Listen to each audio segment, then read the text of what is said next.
చిన్న పనికి కోపం, ఒక్క మాట అంటే ఉక్రోషంతో కన్నీళ్ళు, బాధ్యతలు భారంగాను, పనులు చేయడం కష్టంగా, మనసంతా ఆందోళనతో నిండి ఉంటుంది.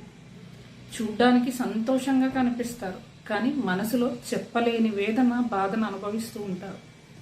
మారిన జీవన శైలి వల్ల రోజువారీ పనులు, చేసే చిన్న చిన్న పనులు కూడా ఎంతో కష్టంగా, బాధగాను కనిపిస్తూ ఒత్తిడి, ఆందోళనకు దారితీస్తున్నాయి. చూసే వాళ్లకు అంతా సవ్యంగా, సంతోషంగా కనిపిస్తుంది, కానీ లోపల నిండిన వేదన, బాధను ఎవ్వరూ అర్థం చేసుకోరు. నోరు విప్పి ఎవరికైనా చెప్పినా తనకేంటి బాగానే ఉంది కదా అంటారు.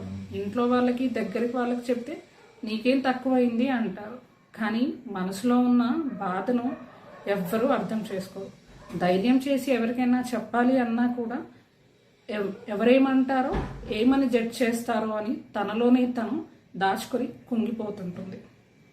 తనలోని ఎమోషన్స్ని దాచుకొని మానసికంగా కుంగిపోతూ, శారీరకంగా కూడా అలసిపోతూ ఉంటుంది.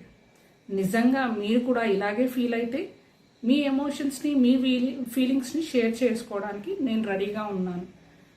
మీ ఎమోషన్స్ని, ఫీలింగ్స్ని నాతో పంచుకోవడానికి DM ఆర్ కాంటాక్ట్ మీ.